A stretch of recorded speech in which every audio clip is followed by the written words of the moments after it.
Dr. Monty. Selamat pagi, Assalamualaikum warahmatullahi wabarakatuh. Waalaikumsalam warahmatullahi wabarakatuh. Baik Bapak dan Ibu sekalian, narasumber kita yang berikutnya, beliau akan memaparkan mengenai kanker payudara. Bagaimana cara pencegahan dan deteksi dini terhadap kanker payudara akan disampaikan oleh Dr. Monty Priyosodewo Sumitra. Beliau saat ini bekerja di Rumah Sakit Hasan Sadikin. Beres ya dok ya? Ya betul. Baik, mangga kepada Dr. Monty kami persilahkan. Mohon izin share screen.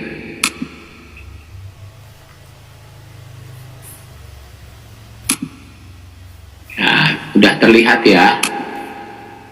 Sudah dok. Baik.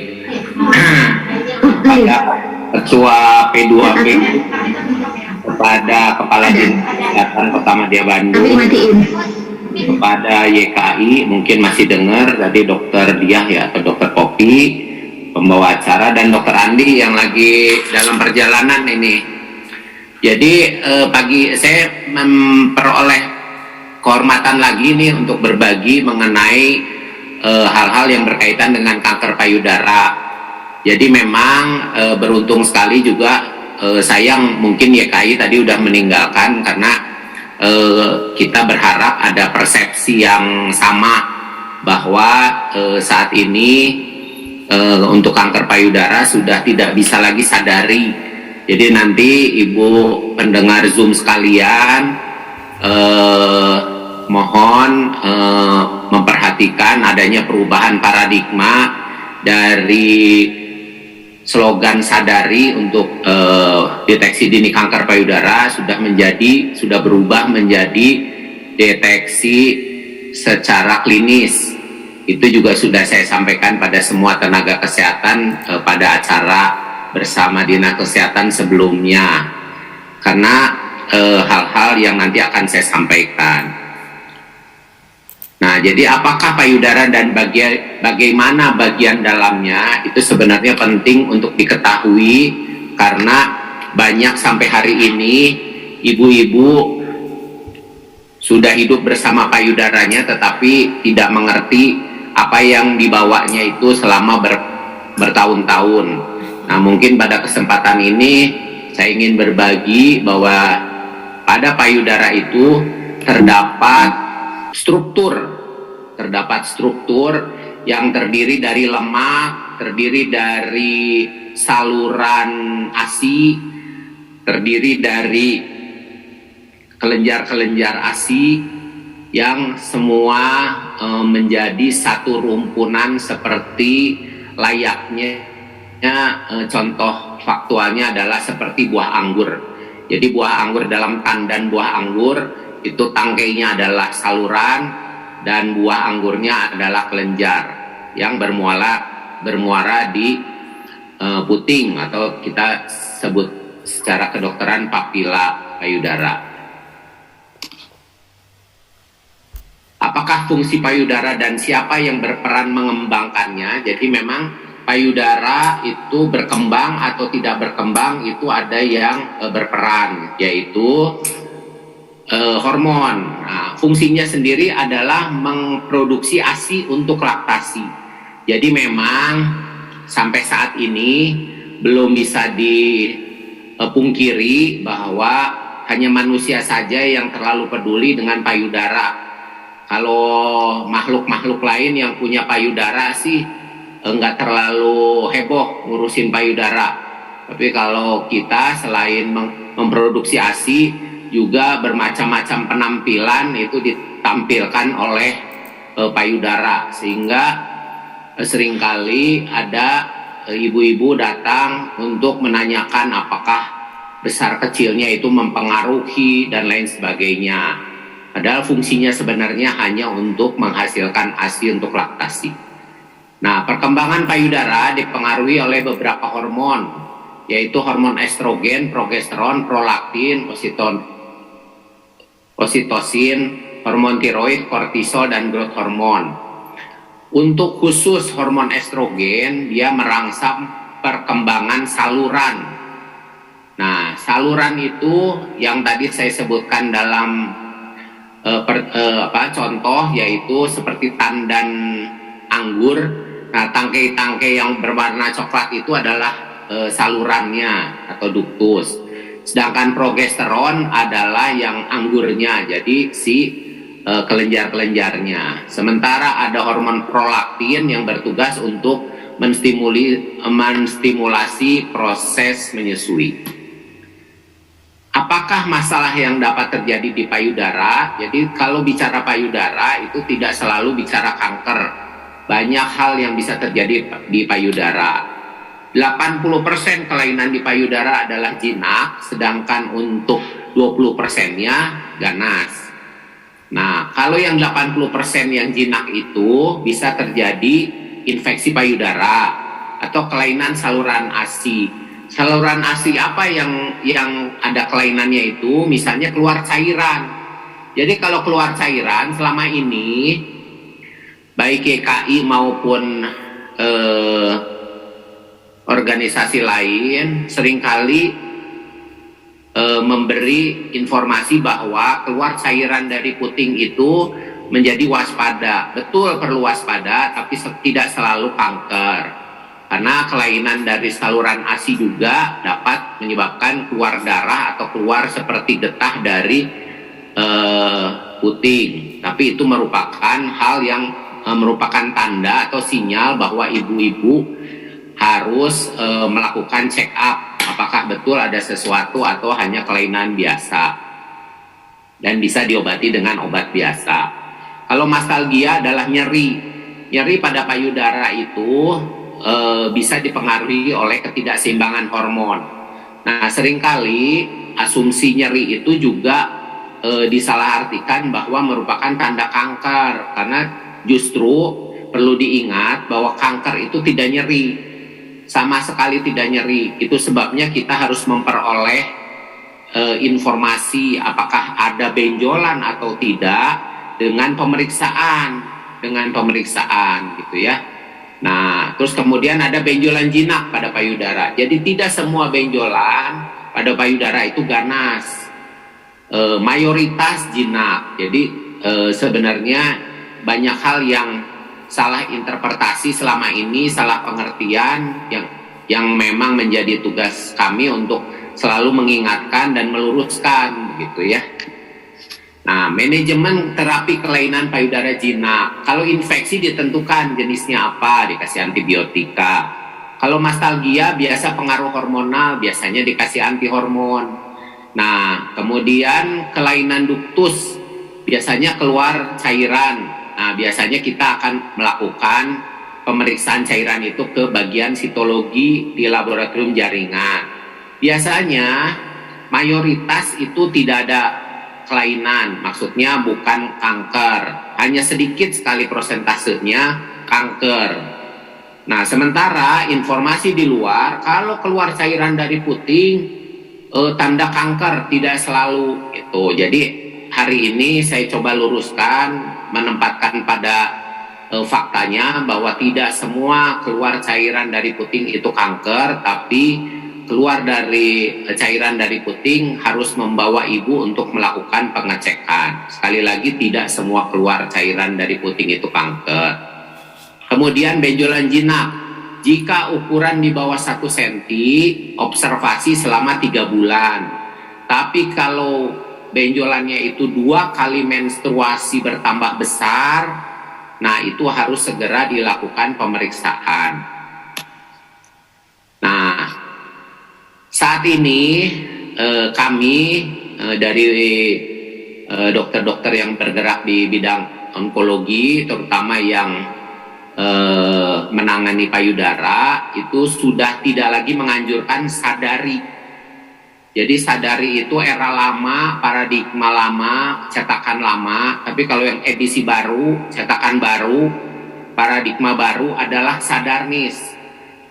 Tim dari kesehatan, dinas kesehatan sudah sangat memahami bahwa yang penting adalah sadarnis saat ini, yaitu pemeriksaan payudara secara klinis. Pemeriksaan yang akan dilakukan seperti hal ini, mungkin kita lihat secara bersama bagaimana seorang bidan mungkin atau perawat atau dokter akan membantu melakukan pemeriksaan seperti ini. Kita juga sedang menggalang pelatihan untuk para perawat bidan untuk memahirkan cara pemeriksaan sadarnis, hal-hal seperti ini. Itu ya, jadi gitu saya passing aja. Nah, pemeriksaan penunjang lain selain tadi ini pemeriksaan fisik yaitu pemeriksaan USG, terus kemudian pemeriksaan mamografi, terus kemudian pemeriksaan MRI.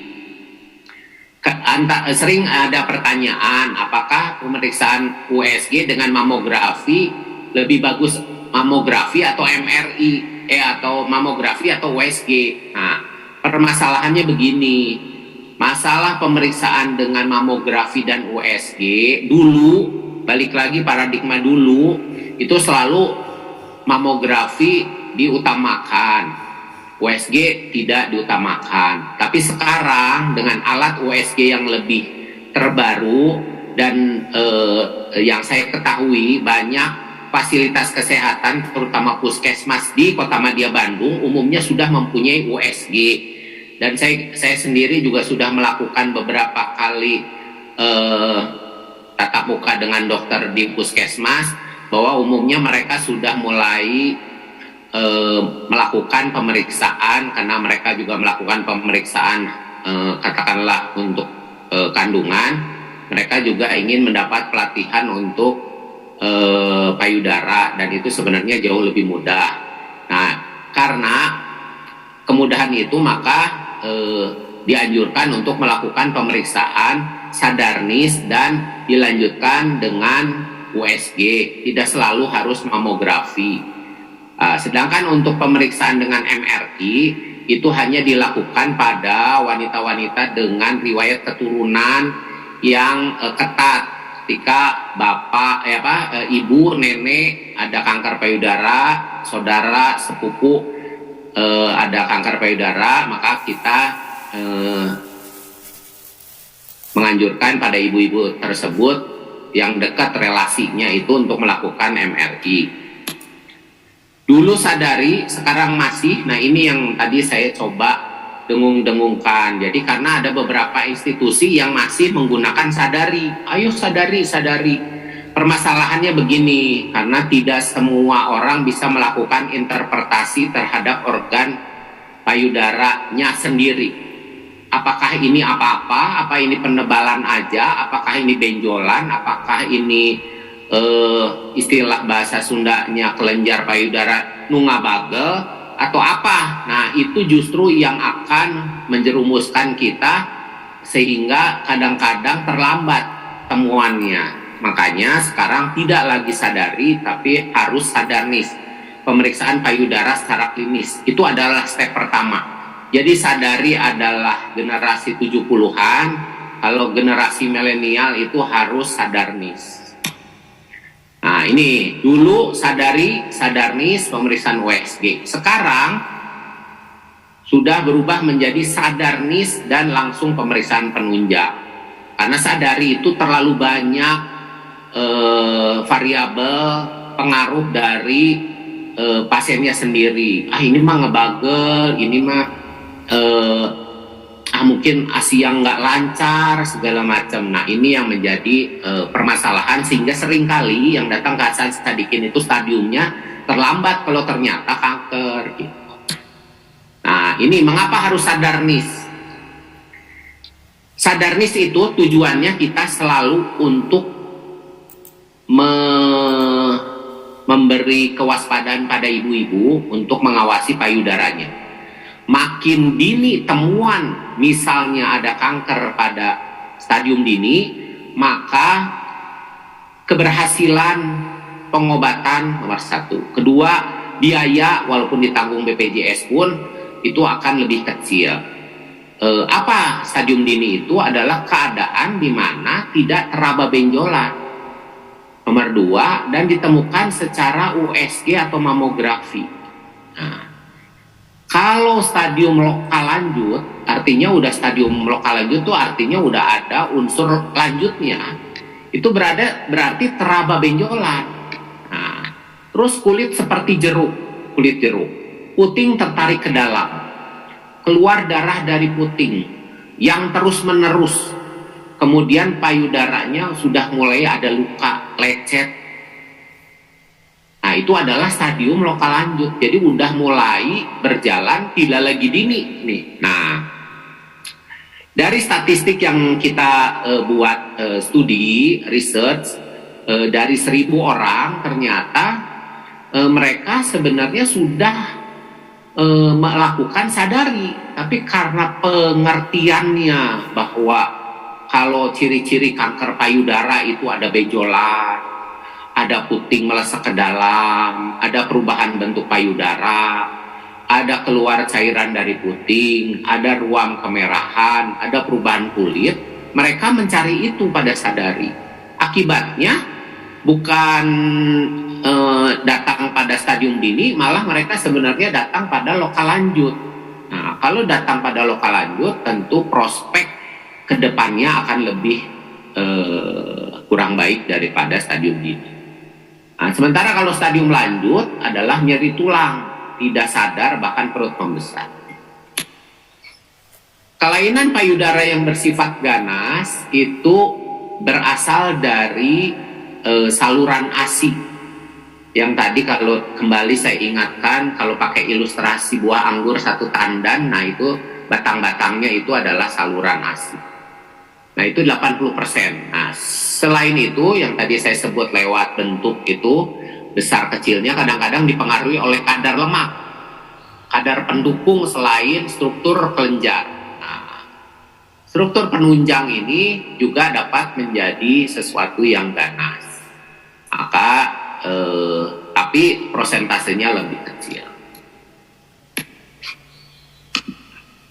Sekarang kita masuk ke kanker payudara. Kanker payudara itu dari tahun ke tahun makin meningkat. Tidak ada tendensi untuk menurun sampai hari ini. Nah, di Indonesia itu 16,6% atau 65.000 itu yang lapor. Banyak juga yang nggak lapor. Ini kasus baru ini, setiap kasus baru pada 2020. Sementara kasus lama itu terhitung 5 tahun ke belakang, karena kita menghitung untuk kanker payudara itu 5 tahunan. Jadi betapa luar biasanya. Bahkan di negara barat dan Amerika sudah memprediksi bahwa 1 dari 8 wanita itu kemungkinan untuk memperoleh kanker payudara.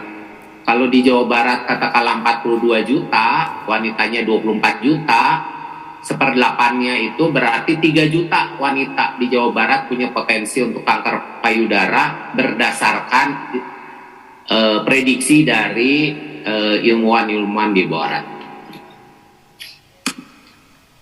Jadi insidensinya makin lama makin tinggi. Nah, ini adalah ciri keterlambatan. Jadi gambar 1A itu udah ada puting yang masuk ke dalam. Nah, jadi kalau kita sadari, seringkali ketika kita tanya, Bu, ngerti sadari? Ngerti. Makanya saya datang katanya. Oh, rupanya sadari yang dipahami itu ketika putingnya sudah masuk. 1B ini gambar udah lebih lanjut lagi nih. Nah, kalau 1C itu baru. Nah, 1C adalah gambaran baru yang ditemukannya hanya dengan USG. Jadi secara umum di luar baik. Sedangkan 1D itu juga udah lanjut. Jadi yang lanjut dari gambar ini 1A, 1B, dan 1D. 1C adalah temuannya lewat USG. Jadi lewat gambar ini saya ingin memberi pesan bahwa sadari tidak lagi dipakai, periksalah secara rutin 6 bulan sekali atau setahun sekali dengan USG. Di puskesmas di Bandung khususnya saya tahu banyak puskesmas yang sudah dibekali dengan USG dan dokternya juga seringkali berkonsultasi dengan kami untuk memperoleh pemahaman mengenai USG payudara. Apa itu kanker payudara? Jadi benjolan yang di payudara yang tumbuhnya cepat, tidak nyeri, tidak berasa. Ini stadium 0 dan stadium 1. Tiba-tiba sudah besar, sudah lanjut. Nama lain dari tumor ganas. Nyeri dirasakan bila sudah lokal lanjut. Jadi kalau sudah lokal lanjut, justru bentuknya sudah macam-macam, ada puting ketarik dan lain sebagainya, kulitnya berubah, dan biasanya udah stadium 2B atau 3. Sedangkan kalau stadium 4 biasanya sudah ada keluhan lain. Nah, ini jenisnya nih, kita review lagi ya. Jadi jenisnya itu ada yang dari salurannya. Ini kalau misalnya bisa lihat kursor saya, ini adalah saluran ASI, ini kelenjar ASI. Nah, ini yang paling banyak, ini saluran ini. Apa penyebab seorang kena kanker payudara? Tadi juga Dokter Andi, terima kasih Dokter Andi udah menyampaikan bahwa genetik itu 20%. Sementara 80% adalah pola hidup. Pola hidup, lifestyle, dibagi dua, lingkungan dan hormon estrogen yang tidak stabil. Nah, hal-hal ini yang bisa menyebabkan resiko seseorang terkena kanker payudara. Masalah dari kanker payudara tadi sudah disebutkan bahwa 1 dari 8 wanita mempunyai risiko terkena kanker payudara. Biaya yang dikeluarkan makin tinggi stadium makin besar biaya. Kadang-kadang ada beberapa obat yang tidak ditanggung BPJS. Sudah diperjuangkan masuk kepada Permenkes, tapi tetap rumah sakit tidak menganggarkan karena biayanya terlalu besar dan dianggap tidak rasional untuk pemberiannya. Biaya ditanggung BPJS, tetapi antrian juga untuk pengobatannya panjang. Kadang-kadang hanya dibatasi, katakanlah, kenapa dibatasi? Karena keterbatasan memang. Jadi dibatasi itu bukan 5 atau 10, di RSIS itu bisa 100. Kalau nggak dibatasi mungkin sampai malam, sampai subuh masih terus dilakukan pemeriksaan, makanya dibatasi. Kemudian makin kecil stadium, makin sedikit variasi pengobatan. Jadi sebagai contoh, kalau stadium 0 dan stadium 1 cukup operasi saja. Banyak kasus, 80% hampir hanya operasi saja. Sementara kalau stadium 1B atau 2B, operasi kemo, terapi hormon, apalagi stadium 3A, 3C itu kemoterapi, operasi, radiasi, dan hormonal. Apa itu stadium? Ini mengingatkan, review aja, pengulangan, bahwa stadium adalah menyangkut ukuran tumor, keterlibatan kelenjar getah bening, dan ada tidaknya penyebaran. Kalau baru di ukuran tumor itu namanya stadium dini. Ukurannya kecil itu dan belum melibatkan kelenjar getah bening, tidak ada penyebaran, artinya stadium dini. Tapi kalau sudah ada kelenjar getah bening, itu namanya lokal lanjut, yang tadi saya sebut lokal lanjut. Penyebab, ini kita ulang lagi. Penyebab kanker payudara pada dasarnya adalah genetik. Kanker payudara banyak dipengaruhi oleh hormon. Tadi kalau kita lihat slide-slide sebelumnya, hormon yang mempengaruhi adalah estrogen dan progesteron. Sebelum seorang mendapat kanker payudara dan periksa jaringannya, maka tidak pernah diketahui apakah kanker payudara itu tergantung hormon atau tidak. Jadi mayoritas dipengaruhi, tapi tetap harus dilakukan pemeriksaan laboratorium. Harus ada upaya, jadi kita harus melakukan upaya untuk mengurangi resiko terjadinya kanker. Apakah semua kanker payudara sama setiap wanitanya? Berbeda, gitu ya. Jadi jenis kanker payudara itu ada yang hormon dependent, artinya hormon dependent, artinya tergantung pada hormon. Nah, itu mayoritas kanker payudara itu tergantung pada hormon. Terus yang kedua adalah triple negatif. Triple negatif adalah karakter kanker payudara di mana semua indikator indikator yang memudahkan terapi itu semuanya negatif. Itu sebabnya jenis kanker payudara triple negatif itu jauh lebih susah di terapinya, rumit di terapinya, dan tidak sederhana. Kemudian ada triple positif dan HER2 positif. Kalau kanker payudara hormon dependent biasanya akan memperoleh terapi hormon secara tablet untuk 5 tahun, bersifat lebih mudah diobati, risiko kambuh lebih kecil, risiko menyebar lebih kecil. Kalau kanker payudara triple negatif, jenis kanker yang paling susah diobati dan susah dikendalikan, mudah menyebar dan mudah kambuh, terutama bila lokal lanjut. Tapi kalau semuanya dini, itu lebih mudah. Kalau kanker payudara triple positif, artinya selain hormon dependent, dia juga mempunyai indikator positif yang memerlukan pengobatan yang panjang dan mahal. Karena triple positif itu ada unsur indikator HER2 positif. Ini karakter khusus nih, maaf kita bicara teknis. Tapi kalau HER2 positif itu obatnya ada. Obatnya di BPJS ada, di pasaran itu ada, harganya sekitar 20 juta sekali beri dan harus diberikan selama 14 kali. Dan BPJS terus terang tidak mudah untuk mensetujui pemberian obat ini.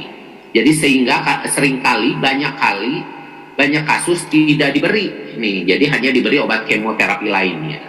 Dulu waktu zamannya Askes ditanggung 8 kali. Tapi setelah BPJS ini menjadi pertimbangan karena biayanya besar sekali. Nah, ini yang saya maksud adalah kanker payudara HER2. Jenis yang memerlukan pengobatan khusus, target imunoterapi, mudah menyebar, mudah kambuh, biaya paling besar. Hal-hal apa yang berkaitan dengan jenis kanker payudara? Nah, ini adalah yang tadi sebut hormonal dependent, itu estrogen reseptor, progesteron reseptor, terus kemudian HER2 positif atau CRB2 positif. Nah, yang disebut hormon dependent tuh ERPR positif.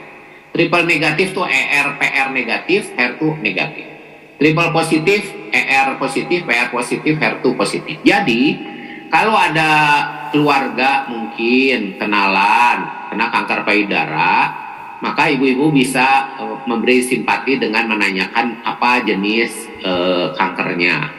Nah, ini harus ada di laporan dari patologi anatominya untuk menentukan pengobatannya apa, dan kita sebenarnya bisa mengetahui prospek kedepannya bagaimana ini. Apakah mudah kambuh, apakah mudah terkendali, atau bisa menyebar begitu. Apakah jenis pengobatan pada kanker payudara? Nah, ini operasi. Dan operasi, kalau seseorang ditawari operasi pada saat dia pertama kali datang ke berkonsultasi, berarti masih stadium dini. Kalau udah stadium lanjut, biasanya ditawari untuk kemoterapi dulu, baru dioperasi. Nah, gitu ya. Selanjutnya ada radiasi, target terapi tadi, dan hormon terapi. Apakah semua kanker payudara harus dikemoterapi? Jawabannya tidak. Tergantung stadium kanker ditemukan. Kalau stadium dini, stadium 0 dan stadium 1 tidak ditemukan, tidak perlu di kemo. Bagaimana caranya supaya stadium 0 dan stadium 1? Satu-satunya hanya sadarnis dan pemeriksaan penunjang dengan USG atau mamografi. Tidak ada lagi sadari. Sadari mah udahlah, dibuang aja. Nggak ada gunanya itu. Karena ternyata akibatnya datang udah stadium lokal lanjut. Kalau lokal lanjut, ngarepin hanya dioperasi aja nggak bisa. Jadi harus mau nggak mau biasa diikuti dengan kemoterapi. Makin dini, makin kecil stadium tidak perlu dikemoterapi, makin besar stadium, makin besar kemungkinan dikemoterapi, bahkan diiringi dengan radiasi. Ini sekali lagi, bagaimana agar ditemukan stadium dini? Hanya dengan sadarnis dan pemeriksaan penunjang. Sadari tidak membuat seseorang dapat menemukan sedini mungkin, karena sadari hanya menemukan 2 cm, ini berdasarkan riset yang kita buat, benjolan di payro, sedangkan stadium dini itu harus kurang dari 2, bahkan 1, kurang dari 1,5 senti atau 0,8 senti gitu ya. Ini adalah stadium nih, stadium 0. Nah, ukurannya very small di sini ya, sangat kecil. Terus kelenjarnya nggak ada gitu ya. Stadium 1 kurang dari 2 senti. Nah, kalau stadium 2 itu 2 sampai 5 senti. Stadium 3 di atas 5. Bahkan stadium 4 mau datang. Nah, kanker dapat dihindari? Pada dasarnya kita hanya dapat menghindari resiko pencetus kanker payudara dengan cara mengurangi hal-hal yang berkaitan dengan risiko. Apa itu? Ini. Jadi ini nggak bicara soal makan. Kalau saya, jadi dari urusan kanker payudara, itu secara detail disebut bahwa hal yang berkaitan dengan berhubungan dengan risiko adalah keberatan, kelebihan berat badan, obesitas. Tidak ada olahraga, tidak memiliki anak, tidak menyusui, menggunakan pil dalam waktu yang lama, atau menggunakan terapi hormonal setelah menopause, menggunakan implan payudara, nomor 8 jarang, tapi di sini tercatat mengkonsumsi alkohol. Nah, terus kemudian yang tidak berkaitan itu berjenis yang tidak dapat dihindari ini, yaitu usia lanjut, faktor genetik, risiko keluarga tentu akan mempunyai potensi lebih besar, etnis dan ras, beberapa etnis itu lebih banyak, memiliki jaringan payudara yang padat, tentu yang tahu adalah tenaga medis, memiliki riwayat kondisi jinak pada payudara, artinya sudah pernah dioperasi tapi hasilnya tumor jinak, maka dia mempunyai risiko juga lebih besar daripada orang yang belum pernah dioperasi tumor jinak. Terus usia pertama kali memperoleh mens sebelum 12 tahun dan usia menopause di atas 55. Jadi makin terlambat seorang wanita menstruasi dan makin cepat dia berhenti, maka risikonya makin kecil. Faktor yang masih belum jelas efeknya adalah mengkonsumsi vitamin, zat kimia, merokok, dan shift malam. Yang tidak berpengaruh adalah penggunaan deodoran, itu nggak ada pengaruh. Pemilihan bra nggak ada pengaruh. Bahkan dalam beberapa pertemuan suka ada yang nanya, kalau pakai bra hitam katanya mencegah kanker payudara. Wah, cuma nggak ada pengaruh ya. Mau pakai pink, mau pakai putih, mau pakai hijau, mah nggak wae. Nah, pengaturan pola makan. Nah, ini nih. Pengaturan pola makan, kolesterol sangat berperan dalam pertumbuhan kanker payudara. Asupan tinggi gula akan meningkatkan risiko kanker payudara. WHO merekomendasikan asupan gula per hari harus dikurangi sebanyak 25 gram per hari maksimal. Ini nih. Nah, karena untuk kolesterol, kenapa kolesterol? Ini saya mau saya kasih tahu ya kenapa. Ini kebetulan slide-nya loncat ke atas nih. Nah, ini di sini gambar kolesterol itu hasil akhirnya hormon. Ini estradiol nih. Paling bawah estradiol. Estradiol itu hormon estrogen wanita. Meningkatkan increasing proliferation of breast cancer cell, meningkatkan proliferasi perkembangan sel kanker payudara. Jadi jelas ini. Nah, kemudian pada wanita yang sudah kena kanker payudara dan masih terpapar terus sama kolesterol, maka mudah untuk metastasis dari kanker payudara, penyebaran, gitu ya. Oke. Terus kita kembali lagi.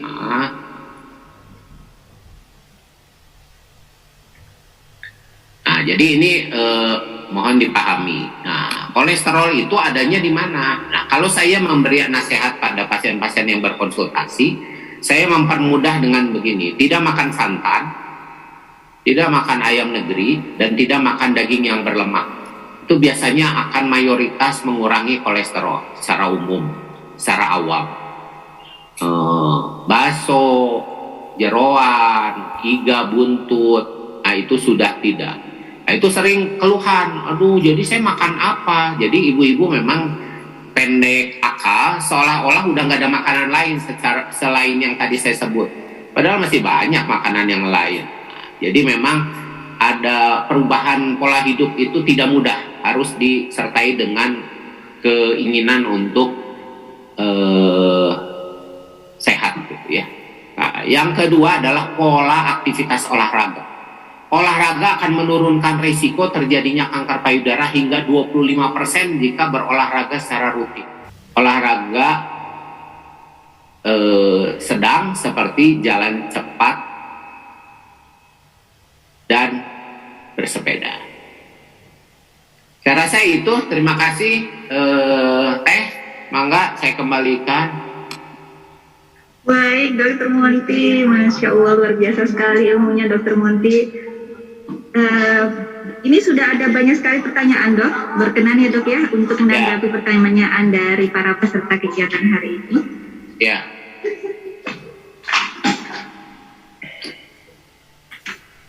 Iya, ini pertanyaan pertama dari Ibu Maya Ismayanti. Izin bertanya, Dokter Monty, saya dulu sampai anak saya usia 5 tahun, ASI saya masih keluar dan payudara sering ngebagel. Padahal anak saya sudah berhenti ASI pada usia 2 tahun. Saya konsul ke dokter di salah satu rumah sakit dan diberitahukan bahwa itu KB alami dan saya melakukan pengobatan supaya ASI berhenti selama 6 bulan. Alhamdulillah sekarang tidak keluar cairan lagi. Apakah pengobatan yang saya lakukan ada kemungkinan jika saya punya anak lagi ASI bisa tetap keluar, dan apakah efek samping dan apakah ada efek samping atau kemungkinan kanker payudara, karena sering akhir-akhir ini payudara juga ngabagel. Silakan, Dok. Ya, makasih buat Ibu Maya. Jadi yang pertama, Ibu Maya selalu harus ingat bahwa pada kasus-kasus seperti ini dianjurkan untuk melakukan pemeriksaan USG untuk melakukan konfirmasi apakah betul itu adalah hal yang berkaitan dengan ngebagel atau ada sesuatu, katakanlah kista atau bahkan padat atau bahkan tumor jinak. Nah, untuk objektif maka saya anjurkan untuk melakukan USG. Tidak pernah terlambat untuk melakukan USG, lebih baik USG. Kalau ternyata tidak apa-apa, maka biasanya kita akan kalau nggak ada temuan, biasanya akan kembali pulih secara natural tanpa obat. Yang perlu juga disadari bahwa ngebagel pada ASI itu nggak sampai tahunan. Jadi kalau proses ASI-nya berhenti, ya secara otomatis badan akan mengatur supaya kelenjar-kelenjar itu tidak ngebagel. Jadi kalau ada keterlambatan ngebagel, coba sekali lagi konfirmasi dengan USG dan diskusikan dengan dokter radiologinya juga bisa, apakah yang ngebagel itu sesuatu atau memang pemadatan saja gitu. Saya rasa itu dulu sementara, Teh. Mangga.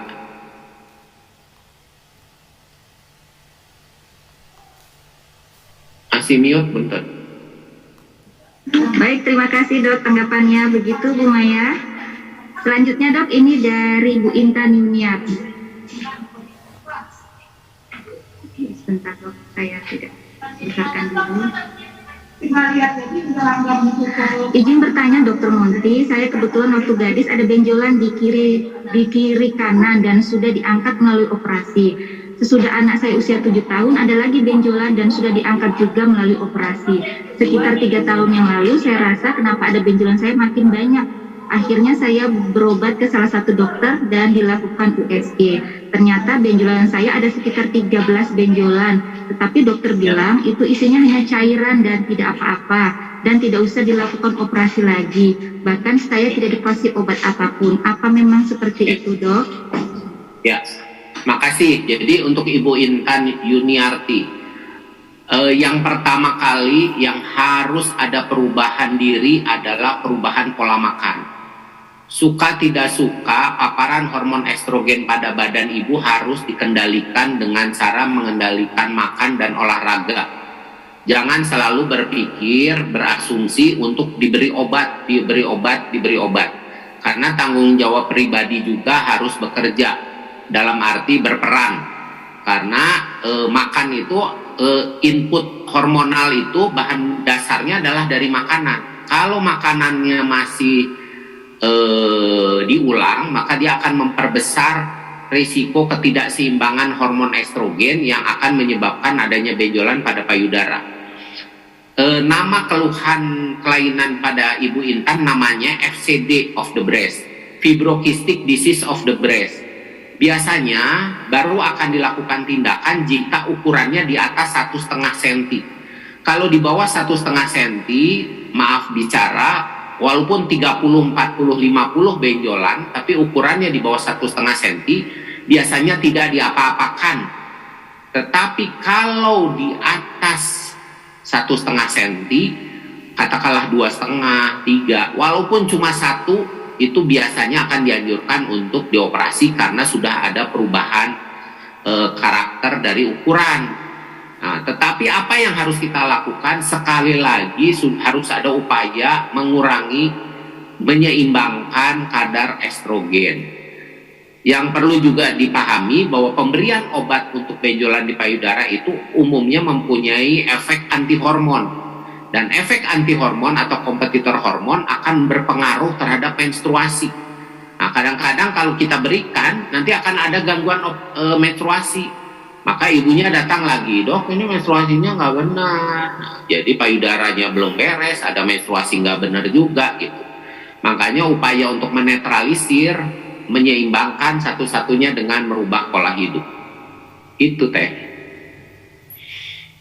Ya, begitu ya Bu Intan Yuniarti dari Kelurahan Jatisari. Terima kasih dokter atas jawabannya. Selanjutnya dok, dari Ibu Ade Rizky, ini salah satu pasien dokter. Dulu di tahun 2019 awal saya biras 3, tapi setelah di follow up lagi di USG di tahun 2020 benjolan tidak ada. Apakah memang betul tidak ada atau mengecil, atau saya perlu USG lagi untuk USG lagi tiap tahun dok? Ya. Bu Ade Rizky. Makasih Bu Ade. Jadi gini, kalau biras itu adalah indikator USG yang dipakai secara umum oleh dokter-dokter radiologi. Ada birat 1, ada birat 2, birat 3, birat 4, dan birat 5. Kalau birat 3 itu memang secara umum itu apa yang harus dilakukan itu adalah melakukan kalau birat 3 itu adalah interval follow up minimal 6 bulan sekali, rutin diperiksa. Kalau misalnya baik, alhamdulillah.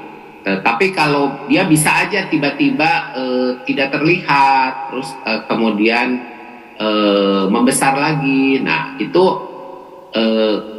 pada posisi benjolan dengan biras 3. Kalau biras 4 biasanya harus diambil benjolan.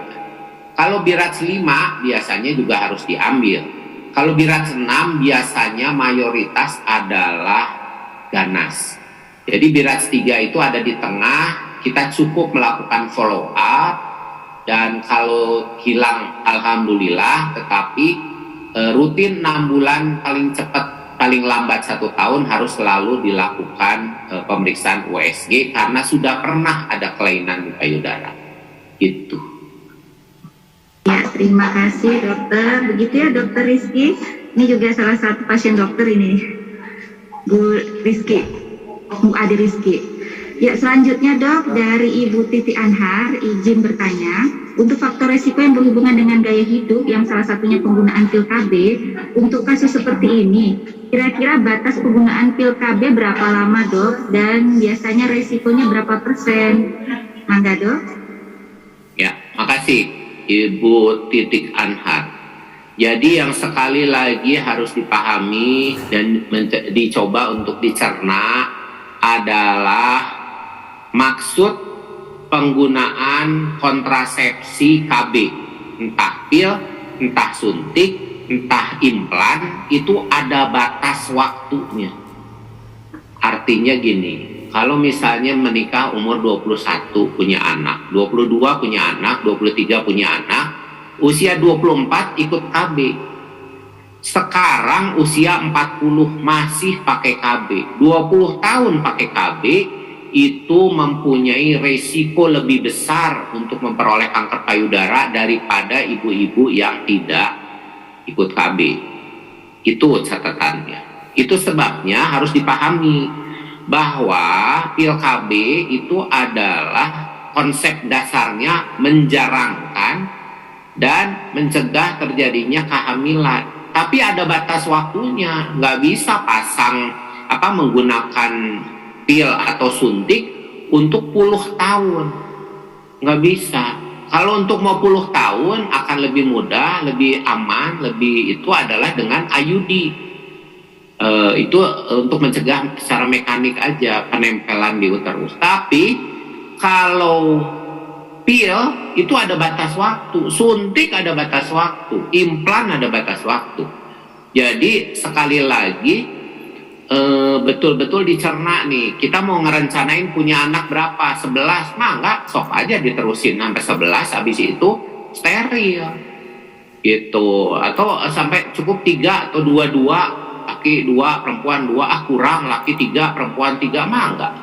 Tapi nggak bisa buka tutup, Pak. Itu membuat resiko ketidakseimbangan hormonnya terjadi. Dan badan kita itu untuk kembali seimbang itu memerlukan waktu. Bahkan untuk beberapa orang itu kadang-kadang kalau disuntik kadang-kadang nggak mens, kadang-kadang mensnya lebih sering. Nah itu menunjukkan bahwa dia tidak seimbang. Ada juga sih yang tepat waktu, tapi betul-betul sangat individual. Berapa resikonya besar? Resikonya lebih dari 30% untuk terjadinya kanker payudara untuk penggunaan pil KB jangka panjang. Sekali lagi jangka panjang. Jadi diskusikan dengan dokter kebidanannya, apakah ada switching, pindah, ganti, variasi, atau IUD gitu. Terima kasih banyak Dokter Munti. Begitu Ibu Titi Anhar, beliau juga selaku Ketua DWP Dinas Kesehatan Kota Bandung. Panjang ya Bu jawaban dari Dokter Munti. Baik Bapak Ibu, kami lihat sudah tidak ada lagi pertanyaan dan kita akan bisa masuk ke sesi selanjutnya. Terima kasih banyak Dokter Munti atas segala ilmunya. Ya, makasih Teh. Baik, sebelum kegiatan hari ini kita akhiri, akan ada penyampaian arahan dari Ibu Kepala Seksi P2 PTM dan Keswa Dinas Kesehatan Kota Bandung. Mangga kepada Dr. Intan Anissa, kami persilakan.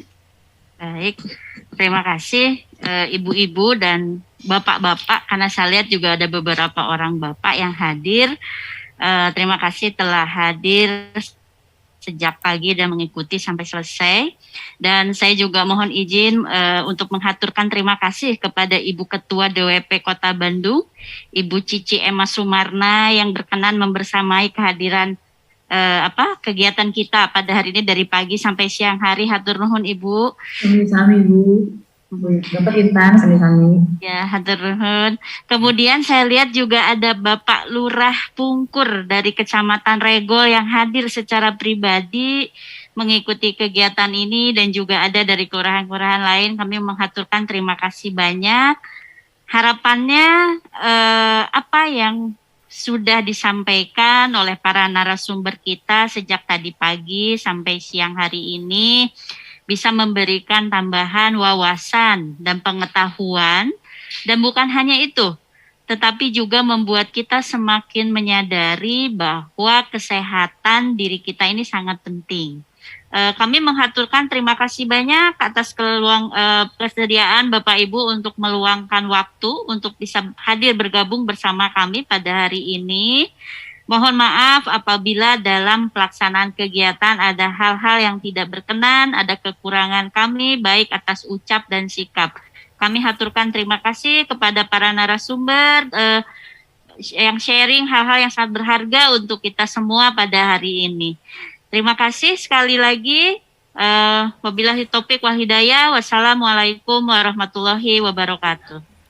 Waalaikumsalam. Baik Bapak dan Ibu sekalian, dengan ditutupnya kegiatan oleh Ibu Kepala Seksi P2 PTM dan Kesehatan Jiwa Dinas Kesehatan Kota Bandung, maka berakhir pula kegiatan dari pagi hingga siang hari ini. Terima kasih banyak kami ucapkan sekali lagi kepada seluruh narasumber yang sudah berkenan memberikan ilmu dan sharing pengalamannya. Saya dan selaku panitia penyelenggara kegiatan mengucapkan banyak terima kasih dan mohon maaf apabila ada kekurangan dalam penyelenggaraan kegiatan. Sampai bertemu di kegiatan selanjutnya. Wabillahi taufiq wal hidayah. Wassalamualaikum warahmatullahi wabarakatuh. Salam sehat selalu.